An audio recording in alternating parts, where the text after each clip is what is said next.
Welcome back to GotWire. Today I have here the Ubiquiti Phone Touch. It's a small little phone here with a small screen, and on their website, it's $200 with its subscription unlocked. In other words, meaning you can just adopt it. You don't need a phone number to be tied to it or a user.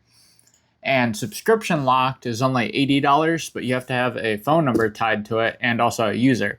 So if you buy subscription locked phones, each one has to have an individual number tied to it, which is whatever they charge per month. I think it's like $10 or something per month for each phone number. So this one here that I have is a subscription unlock phone. So I can add it to my Unified Talk controller or my Cloud Key Gen 2 that I have down here.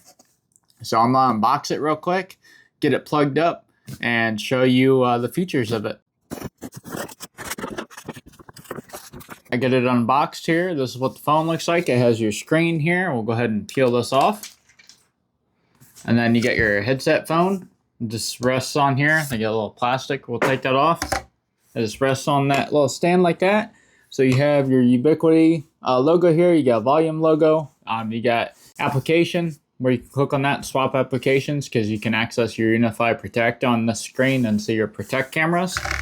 On the back, we have two Ethernet ports. We have a PoE in and a pass-through Ethernet. So if you want to feed PoE into the phone and then pass through to your desktop, you can do that with this. But me, on this feed a PoE cable into it. Let me get that Ethernet cable hooked up.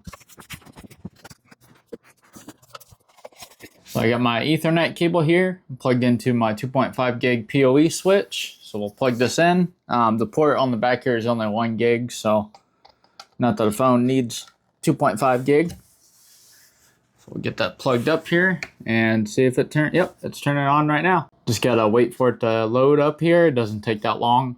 And then once it loads up, I will show you how to adopt it into your Unified Talk controller. I got everything plugged up here. I got the phone turned on and plugged up to my network.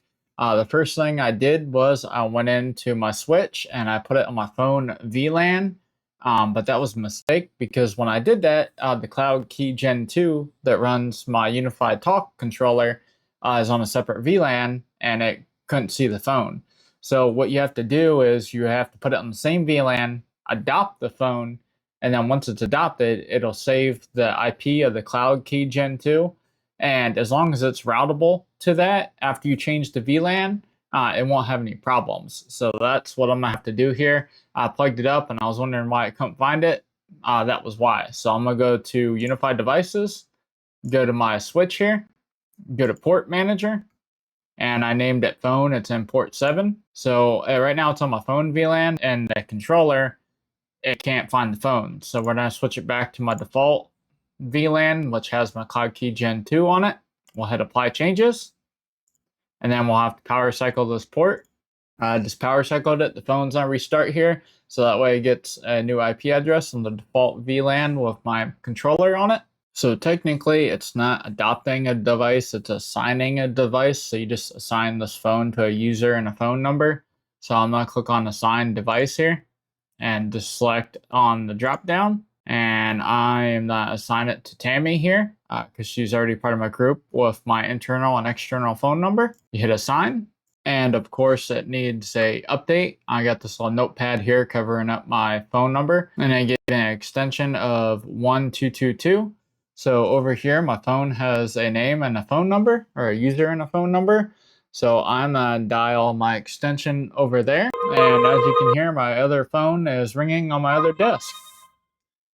And I can also make external phone calls and receive phone calls because I have the phone number tied to it. You just create a group and tie one phone number to that group. So my closing thoughts about this phone touch here from Ubiquiti is it's a pretty nice little phone if you have the money. Why I fall short of recommending it is it's $200 for a subscription unlocked phone.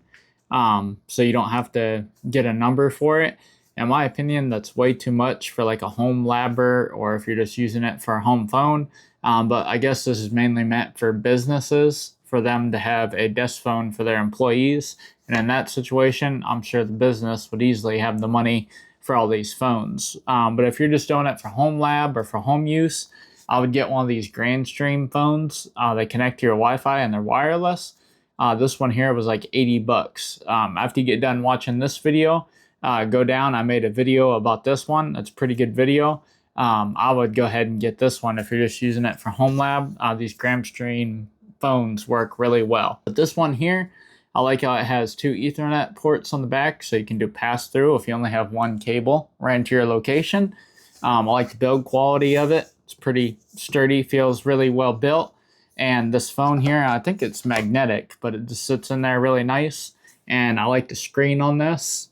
You can access Unify Protect so you can see your cameras. It's got a little jack here on the side if you want to hook up a headset. All in all, in my opinion, this is a really well-made phone, especially if you have the money for it. But if not, there is other options. I'll link both these down in the description if you wanted to buy them. It helps out the channel. But I hope you guys liked the video. Go ahead and like and subscribe, and I'll see you guys on the next one.